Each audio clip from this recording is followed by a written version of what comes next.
নমস্কার, আমি শ্রী আনন্দ দাস শাস্ত্রী বহরমপুর, মুর্শিদাবাদ, পশ্চিমবঙ্গ এবং ভারতবর্ষ থেকে বলছি। আপনাদের মাঝে আমি একটি বিদ্যা নিয়ে এলাম। জ্বালানি তেলেসমানি বশীকরণ বিদ্যা। এই বিদ্যাটা আপনাদেরকে আগুনে জ্বালিয়ে বশীকরণ করতে পারবেন। এটা দূর থেকেও করতে পারবেন, কাছ থেকেও করতে পারবেন। এতটা একটি শক্তিশালী বিদ্যা আপনাদেরকে দিচ্ছি। এই বিদ্যাটার নাম হচ্ছে তেলেসমানি বিদ্যা। মানে আগুন জ্বালালে তার শরীর জ্বালাপোড়া করতে লাগবে, ছটপট করতে লাগবে, মনটা ওর উতাল হয়ে যাবে আসার জন্য এবং তার সঙ্গে কথা বলার জন্য। এতটাই শক্তিশালী একটি বিদ্যা আপনাদেরকে দিতে চলেছি। তো যাই হোক, আগে আমি আপনাদেরকে নিয়ম বলে দিই যে কীভাবে কাজটা করবেন, তারপরে আমি আপনাদেরকে যন্ত্রমটা দিব। এই যন্ত্রমটা আপনারা অঙ্কন করবেন কীভাবে সেটাও বলে দেব। প্রথমে আপনারা সাদা, যে কোনো সাদা কাগজে জাফরান কালি আপনারা তৈরি করে নেবেন, কিংবা কিনতে পাওয়া যায়, আপনারা রেডি করে নেবেন। এবং ডালিম গাছের কলম আপনারা তৈরি করে নেবেন।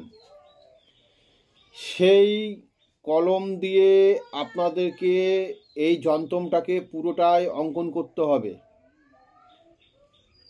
পশ্চিম দিকে মুখ করে আপনাদেরকে শনি কিংবা মঙ্গলবারের দিন সূর্য উদয়ের আগে, আর তা না হলে সূর্য অস্ত যাওয়ার পরে, মানে যখন ডুবে যাচ্ছে তখন, সন্ধে লাগো লাগো ভাব, তখন আপনাদেরকে কাজটা করতে হবে। পবিত্র হয়ে কাজটা করবেন।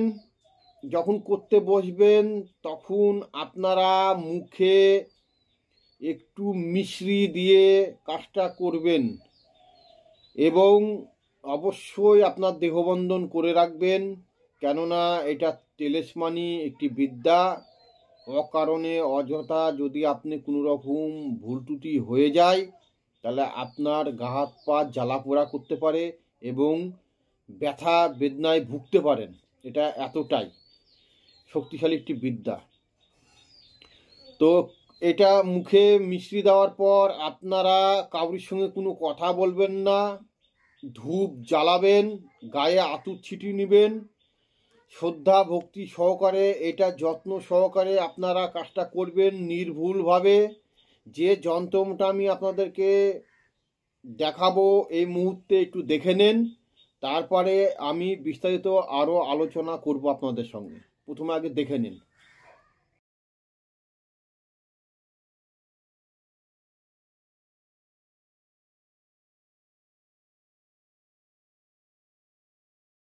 আপনারা দেখতে পেলেন যন্ত্রটাকে। এই যন্ত্রটাকে আপনারা অঙ্কন করার পর এই যন্ত্রের উপর একটু আতুর দিয়ে দেবেন এবং আপনারা যদি পারেন কস্তুরি একটু এর মধ্যে দিয়ে দেবেন, তাহলে আরও শক্তিশালী হবে। আর এই যন্ত্রের যে নিচের অংশটায় আপনারা তাদের নাম লিখবেন। অমুকের মেয়ে অমুক, অমুকের ছেলে অমুক, ঠিক আছে? কিংবা অমুকের ছেলে অমুক, অমুকের মেয়ে অমুক। যদি মেয়েকে করতে চান তাহলে মেয়ের নাম আগে, যদি ছেলেকে করতে চান তাহলে ছেলের নাম আগে। এটা মাথায় রাখবেন। যাকে করবেন তার নামটা আগে বসবে। লিখার পর আপনারা এই যন্ত্রটাকে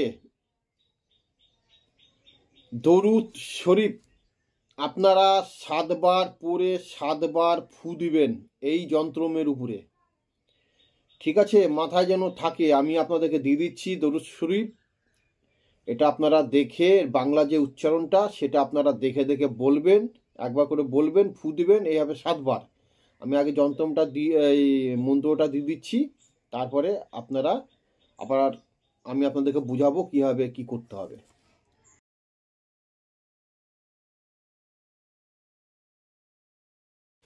এই দরুদ শরীফটা আপনারা একবার করে পড়বেন, ফু দিবেন, একবার করে পড়বেন, ফু দিবেন, মোট 7 বার হয়ে গেলে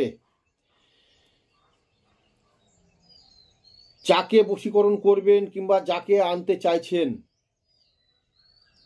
তার বাড়ির দিকে মুখ করে আপনারা একটা প্রদীপ নেবেন, বড় দেখে প্রদীপ নেবেন, নাহলে আপনারা প্রদীপ তৈরি করে নেবেন আটা দিয়ে কিংবা ময়দা দিয়ে।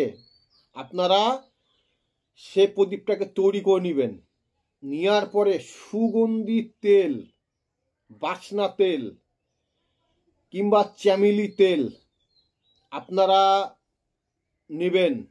মোট আপনাকে 7 দিনের কাজ করতে হবে, সেই মতন আপনারা 7খানা নকশা তৈরি করবেন 7 দিনের জন্য। দেওয়ার পরে এই নকশাটা আপনাদেরকে সন্ধে লাগো ভাব মাথায় রাখবেন। বেলা ডুবে যাচ্ছে, সন্ধে লাগতে চলেছে, সেই সময় এটাকে ভালো করে রোল করে জড়িয়ে সুগন্ধি তেল দিয়ে ভালো করে চুবিয়ে কিংবা লাগিয়ে সেই ব্যক্তির উদ্দেশ্যে তার বাড়ির দিকে প্রদীপের মুখটা করে আপনারা আগুন জ্বালিয়ে দিবেন। যখন আগুন জ্বালিয়ে দিবেন, শুকনো লঙ্কার গুঁড়ো ওই পোলতের উপর দিয়ে দিবেন। যে লেখাটা কাগজ আছে তার উপর দিয়ে এভাবে ছিটিয়ে দিবেন নাম করতে করতে।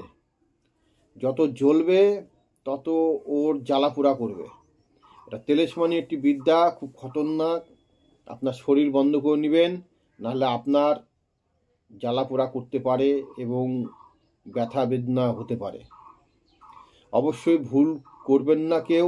যা আমি নির্দেশ দিলাম সেই মতন আপনারা কাজ করবেন, চমৎকার একটি রেজাল্ট পাবেন।